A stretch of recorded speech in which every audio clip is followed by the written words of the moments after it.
Hey, pet parents, let's talk about mast cell tumors. They strike fear in every pet parent. If you've had a pet with a mast cell tumor, you know what I'm talking about. But you have way more options than you've been told, and I'm going to go over that today. So, your pet's mast cell tumor is not bad luck, it's not genetics, it's not random. Your pet has been dealing with chronic inflammation, such as allergies. Sound familiar? That hasn't been resolved. Because if you're relying on conventional medicine, the inflammation won't be resolved. It will just be suppressed. And this is one of the most common issues that will pop up out of nowhere, seemingly nowhere, in your dog when they have chronic inflammation. So holistic doesn't mean vague. It means more tools, and they're all research-backed tools. Just a side note, this is educational. Every pet is different. Always work with a qualified veterinarian for your individual pet. And I can be one of those. All right, so what's a mast cell tumor?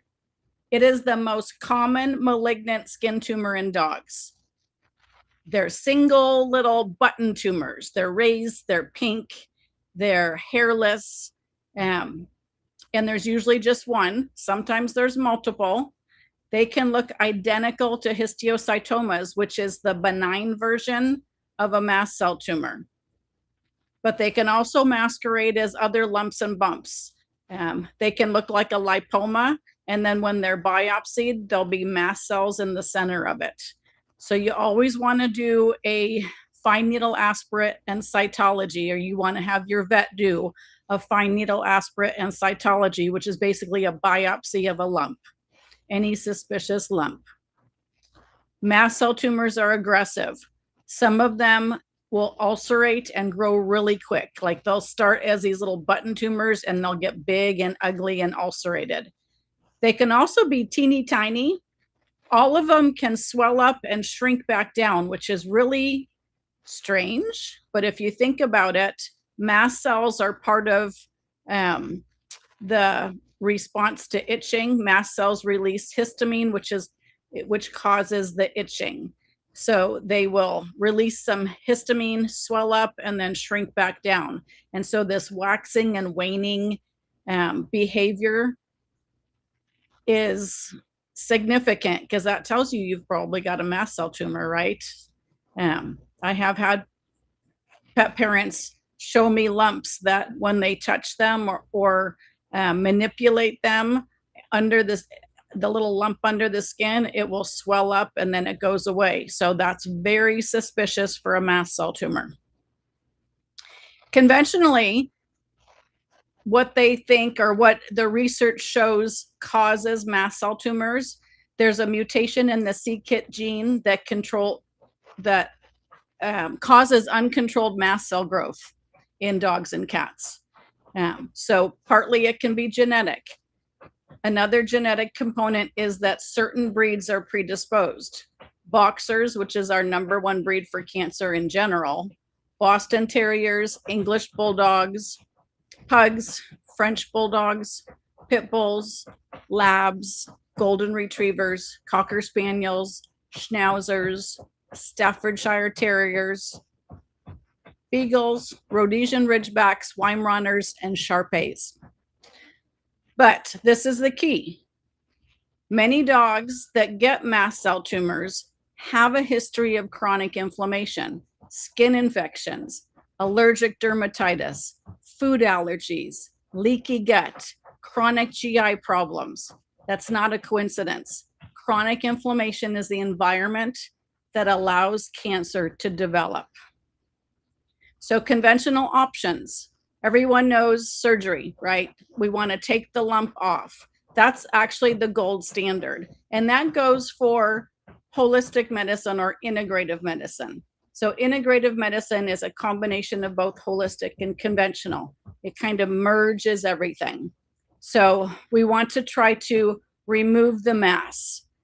In this case, some of the other cases we don't do that. But in this case, we want to try to remove the mass and get rid of all of it if possible. Sometimes, and a lot of times, it's not possible with mast cell tumors because they send out little tentacles into the tissues, and you can't see those. Those are microscopic. So even if a surgeon, a veterinarian takes off the mast cell tumor and it looks like they got it all, chances are they didn't.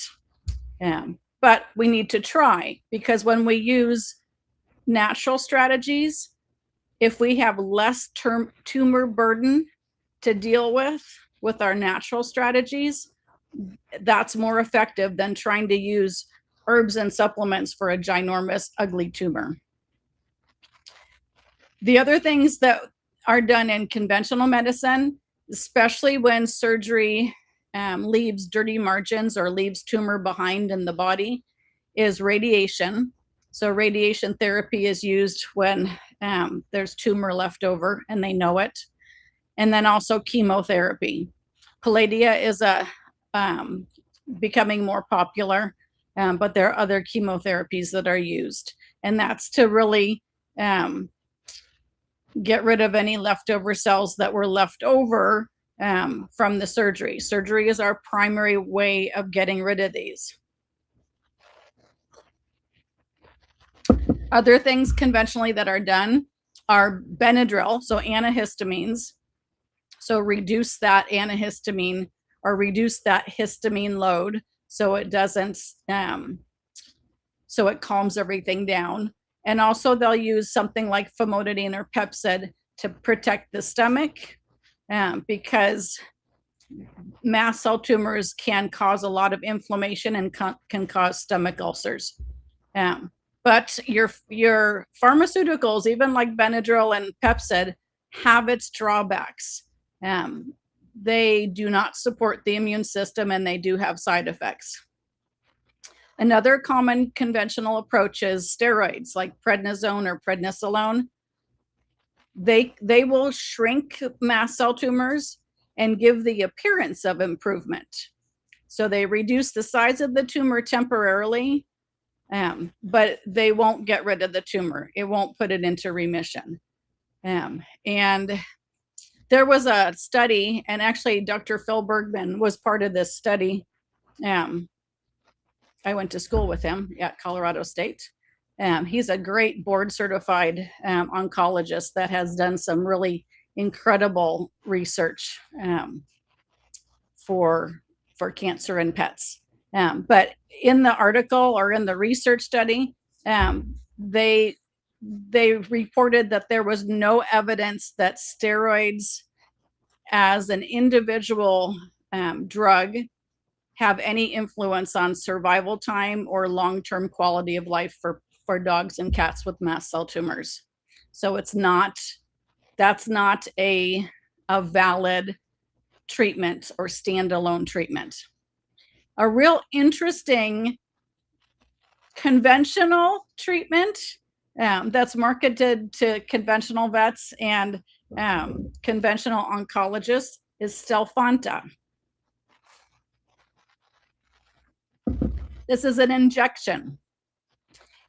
They inject the Stelfonta, which is a chemical, into the mast cell tumor, and it destroys all the cancer cells. So it seems like it's a conventional treatment, right? But the active ingredient, tigilanol tiglate, which I always think of Tigger, is the chemical constituent that it is.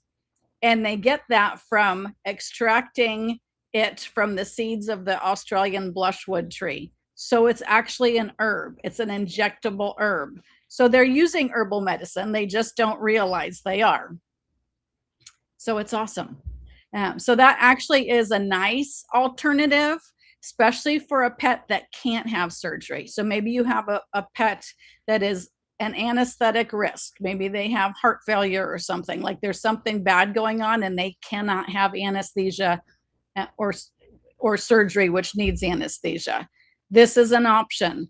They only do this Stelfonta injection in certain mast cell tumors. They have to be in certain locations, basically the extremities. And sometimes if they're small enough, they'll do them on the body area if they're small enough. So interesting. So plants are powerful medicine. Surgery removes the tumor.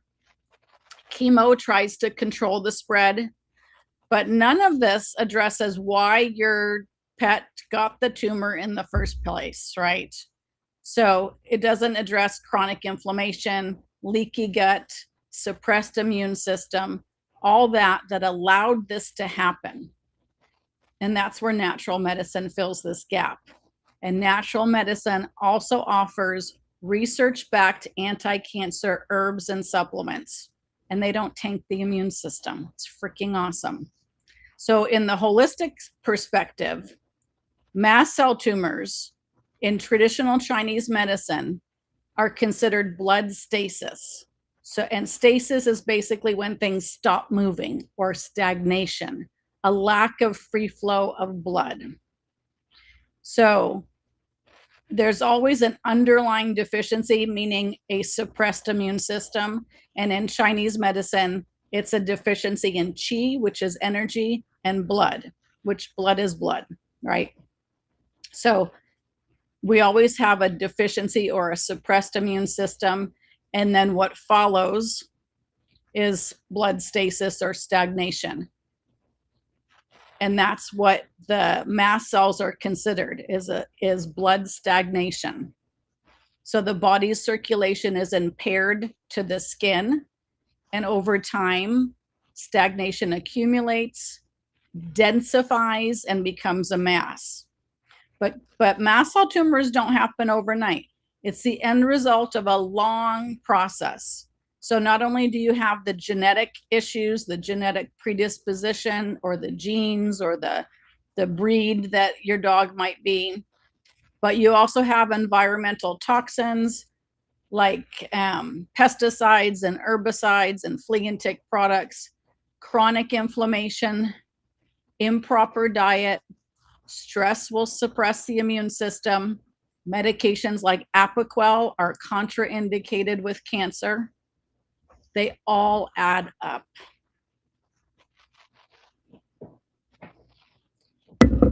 So like I said, many of these pets have a history of problems with allergies, skin infections, food sensitivities, gut issues, and their body has been struggling for a long time before the tumor showed up.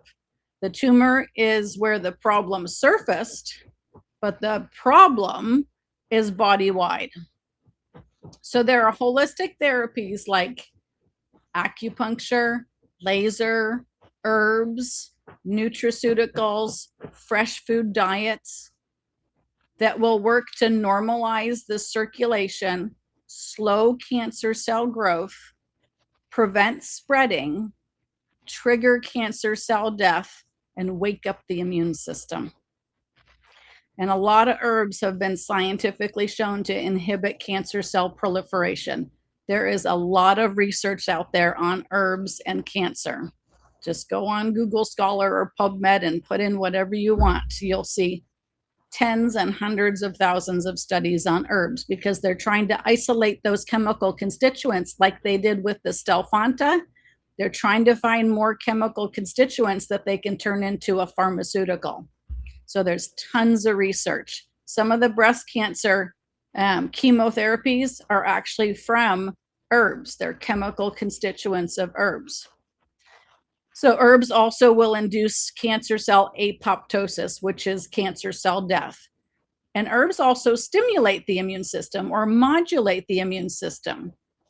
You can't do that with a pharmaceutical. Some herbs even reverse resistance to chemotherapy and enhance the effects of chemotherapy while reducing their side effects. So they supercharge your conventional medications if you choose to use them. So the natural approaches that I use, number one is a balanced, fresh, real food diet. Food is the foundation of everything else that we're going to build on. If we are feeding a inflammatory food like kibble or canned that produces a lot of inflammation in the body, we can't put out that fire no matter how many herbs and supplements you use. So your foundation is a fresh food diet. Let me show you some of um, my favorite foods. This is All Provide, Judy Morgan's brand. I really love it. And then Karen Becker and Barbara Royale formulated Raised Right. Those are my two favorites. So you can scan the QR codes to get access to those favorite foods. And there are other ones out there.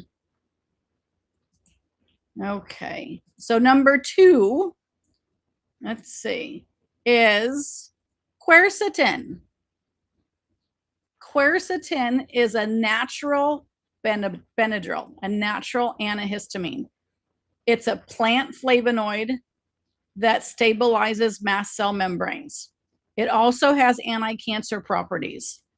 So we can use quercetin as a replacement for Benadryl. Next one that I use is medicinal mushrooms, like turkey tail. That's a really common one for cancer. Your dog may have other things going on, or your cat may have other things going on where I would choose a different mushroom. But in general, turkey tail is effective for cancer. It enhances the body's natural surveillance and protective abilities.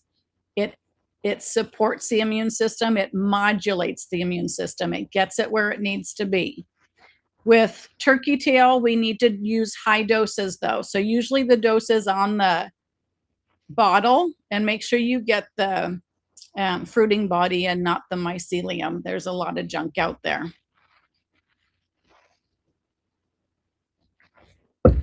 But with turkey tail, you need to use a high dose if your pet has cancer. So we use 100 milligrams per kilogram body weight per day, divided into several doses.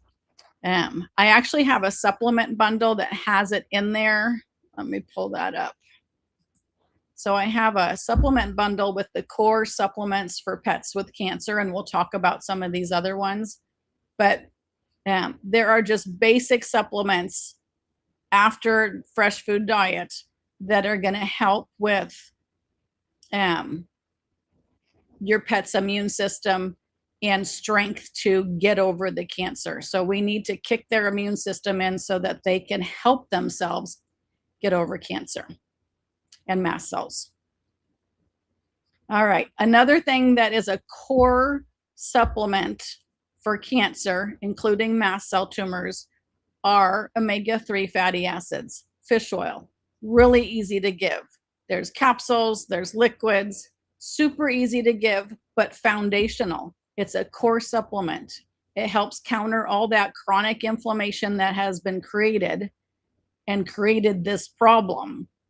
So omega-3 fatty acids are a core supplement, and people as well as pets are usually deficient in omega-3 fatty acids. So we'll always supplement them unless your pet is allergic to fish, then there are options. Another core supplement is probiotics as well as digestive enzymes. So 70 to 80% of the immune system lives in the gut. So we need to support the gut.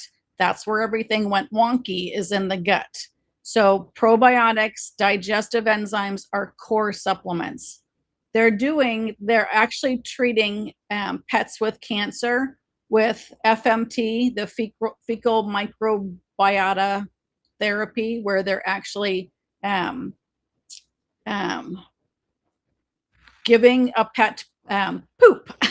They're poop pills, or actually they're actual treatments where it's more involved than just poop pills. But FMT is actually being used as part of cancer treatments now, and being successful because it's rebalancing that gut right away and triggering a better immune system as fast as possible, which is what we need. We need their immune system to be awesome. Another supplement that can be used, and it's actually in one of the products that I have in my supplement bundle, is vitamin C. Vitamin C is antioxidant. It supports immune function. I think we all know that. It can be given orally, like in the supplement I have in the bundle, or there's actually treatments where your pet would stay in a veterinary hospital and get high dose IV vitamin C. CBD is anti-cancer. It's anti-inflammatory and anti-cancer. There's tons of research on it, and it's very well tolerated. Just make sure you use a reputable brand, because there are not a lot of reputable brands out there. There's a lot of junk in that area too. Let me show you one of my trusted companies. All right. This is one of the companies that I trust and I like. The CBD for dogs. Yeah. Another supplement that I use is turmeric. And turmeric is the herb, and curcumin is another name for it, but curcumin is the chemical constituent from turmeric. So turmeric has tons of research on it, curcumin and turmeric. It's anti-inflammatory, it's anti-cancer. That one I'm a little careful with because it can upset the tummy. So you always start low and slow with all your supplements. Make sure your pet can tolerate it. The other thing that most people know about is milk thistle. And milk thistle is a grass herb, which means generally regarded as safe. You can use super high doses and not cause a problem. But milk thistle is also anti-cancer, as well as protecting the liver. Everyone uses it with liver problems, but it actually has anti-cancer activity too. It inhibits blood vessel growth to the tumors. It also enhances chemo and radiation and inhibits metastasis. So milk thistle, you may think it's just this mild little herb, is powerful. So you definitely want to give it a go if you can get a lot of things in your pet. Sometimes we're limited on how much a pet will actually take, but we can work that out. And if you need to work it out, let me pull up one of my pet health strategy sessions. We can actually jump on a Zoom call and talk, because this is a lot of stuff. And sometimes, especially with cats, you can only do a few things. So you need to know what the most important things for your pet is, the things that you have to get into them if you want them to get better. And then I also talk about how to do that, because each pet is different and we really want to make them happy, but we want to bribe them and trick them into taking some of these things. So I do pet health strategy sessions where we jump on a Zoom and troubleshoot things. Okay. And then another one that you may or may not have heard of is IP6. And IP6 is another plant-derived compound that has anti-cancer properties. It actually enhances Chinese herb formulas to extend survival times in pets. And it has a wide margin of safety, just like milk thistle. It's generally regarded as safe grass, even in very high doses. So IP6 is another supplement that can be used for pets with mast cell tumors. So let's get on to my favorite herbal formulas, because I freaking love herbal formulas. And I consider herbal formulas the absolute I'm just making sure I'm on YouTube. I guess I am. Thank goodness. Let me turn my volume down. Okay, so herbs are, I consider them prescription because they are super strong and super effective if they're chosen properly for the pet. So they're all very individual, and there are modifications of herbal formulas for different pets. So there are different ways to modify a formula, an herbal formula, to tailor it to whatever's going on with the pet. And pets with mast cell tumors are not all the same. And I think that's where pet parents get confused, because conventional medicine gets a diagnosis and everyone gets treated the same no matter what. And so that happened to me the other day when someone asked me about another subject and just wanted me to tell them what to use. And I was like, it's not that easy. Like, I have to know more. So with holistic medicine, especially herbs, they're tailored to the individual and not to the disease process. So one of the herbs that I use is Shui Fu Zhu Tong, and I usually use the modified version, which has things like turmeric in it and other extra herbs that boost the anti-cancer properties of it. The common name for Shui Fu Zhu Tong is Persica and Acanthes. So that formula actually addresses the blood stasis. So the mast cell tumor is blood stasis in Chinese medicine. It normalizes circulation and it breaks up that stagnation, which means it shrinks the tumor. And it works by enhancing blood production and boosts circulation or blood flow to the skin. So we're bringing in immune cells to the skin to deal with the cancer. And in Chinese medicine, they say, when there is more water in the river, there are fewer stagnant pools. I thought that was a nice saying. But results are better with surgery because there's less tumor for the immune system to deal with.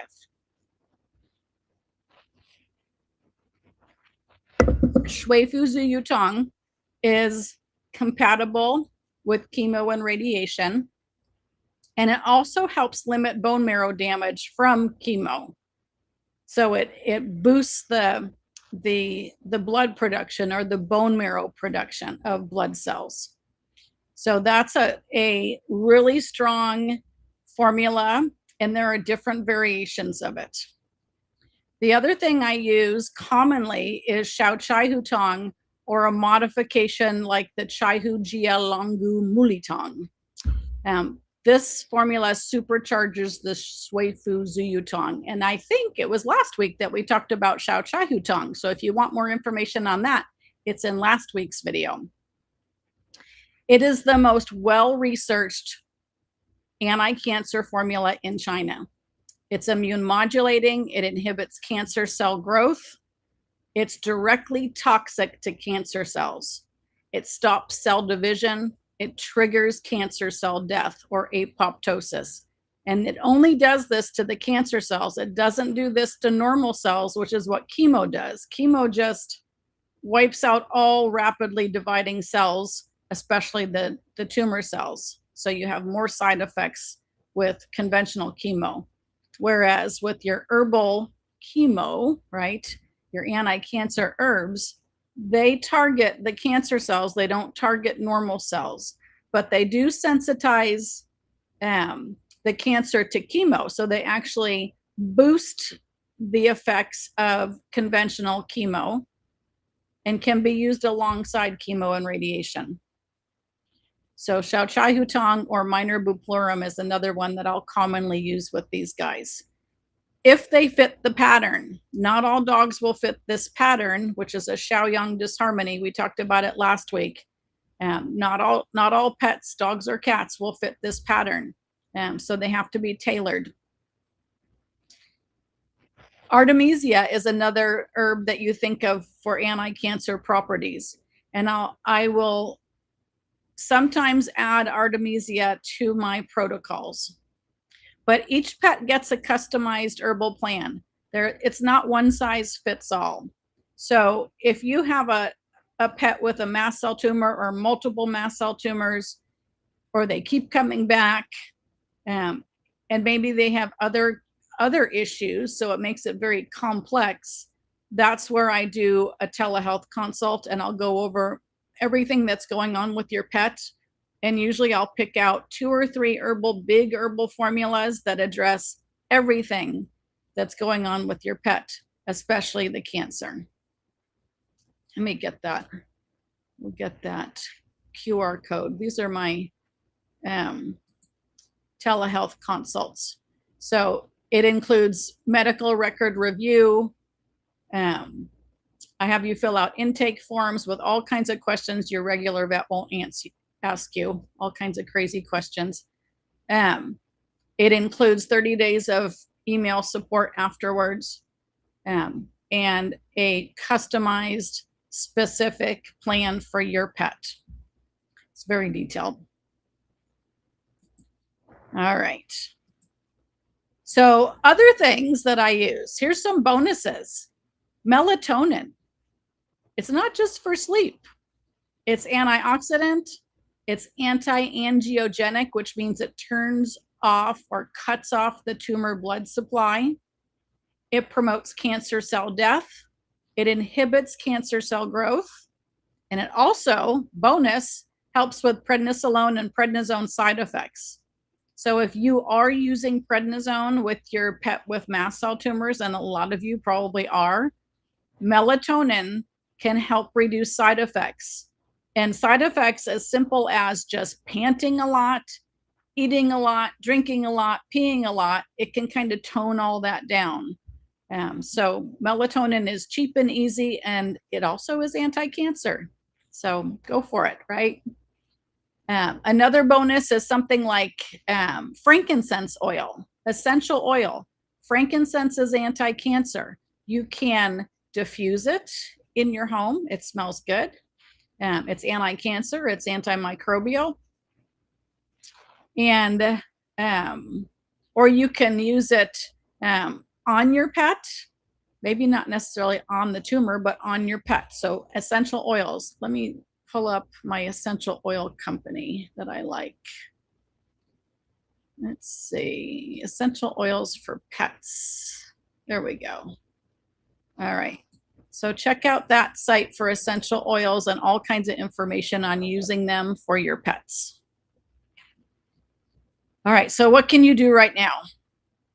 Number one, if you don't know if it's a mast cell tumor yet, have your vet aspirate it, which means biopsy it. A fine needle aspirate and cytology is how we biopsy lumps. So find out if it is a mast cell tumor. It can help them stage it, meaning how bad it is, because some mast cell tumors are not that bad and some are super bad. So you want to know how aggressive you need to get. But in general, you're going to want to be aggressive. So, and aggressive means surgery if possible, core nutraceuticals or supplements, core cancer supplements, herbal medication, which is herbal chemotherapy.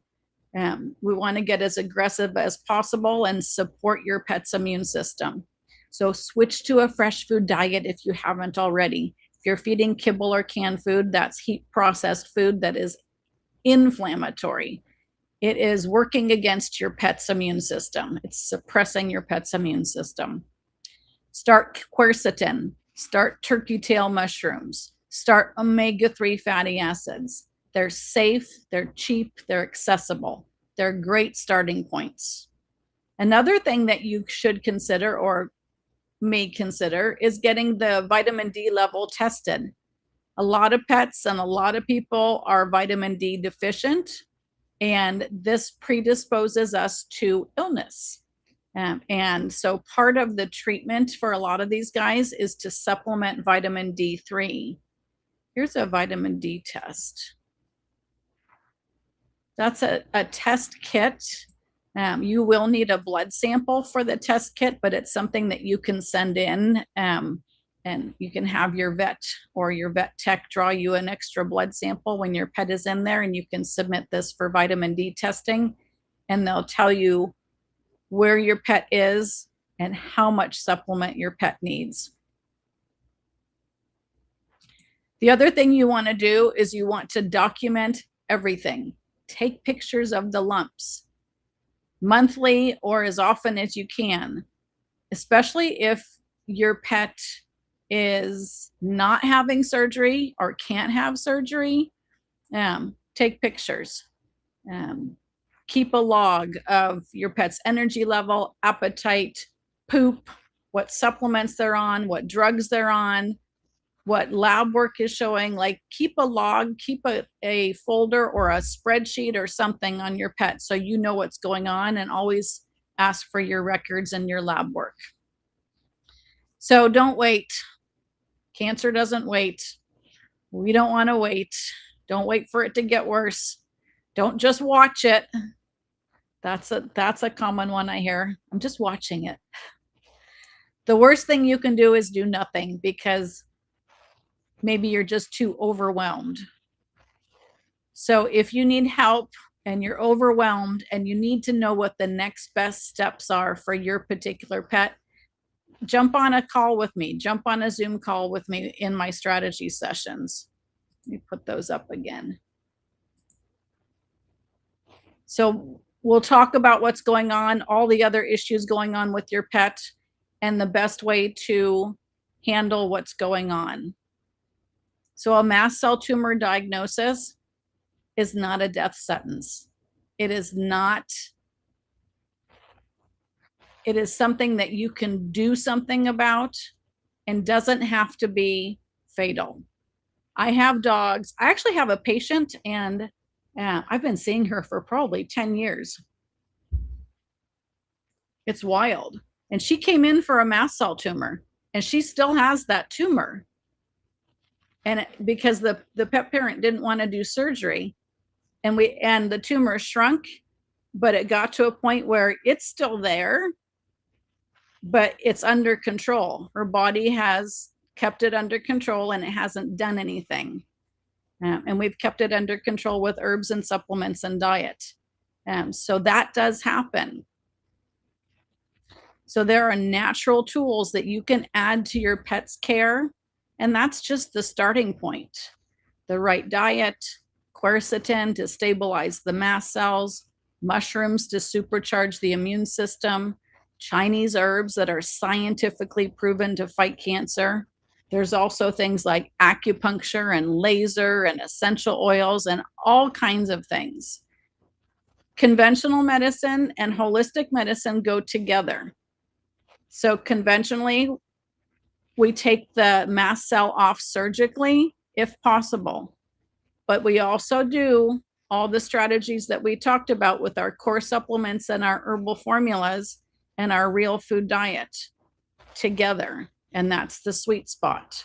That's how we give your pet the best chance of recovery, remission, complete recovery. You're your pet's best advocate. Now you can ask better questions.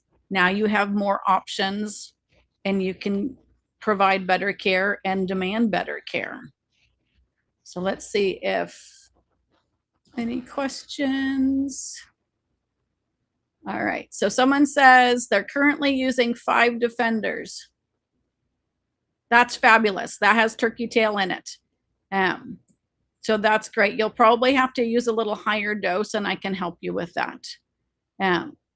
And she's also asking if 5 defenders or turkey tail is better for mast cell tumors. So that's an interesting question, because we're not treating the mast cell tumor, we're treating your pet. So is 5 defenders or turkey tail better for your pet that has a mast cell tumor? I don't know, because I don't know what's going on with your pet. Because maybe there's other things going on. If your pet maybe has allergies that maybe was an underlying cause of the mast cell tumor, then 5 defenders may be better, because that has reishi in it, which is great for the allergies. So it could be either one, but 5 defenders has turkey tail in it. So you're safe with both of them. Someone's asking, how is that spelled? But I don't know what they're asking me about. How is what spelled?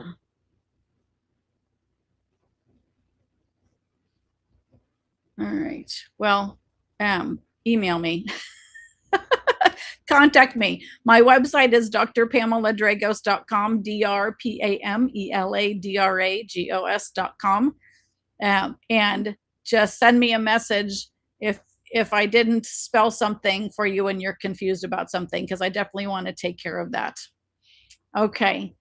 Looks like that's the questions I see. All right.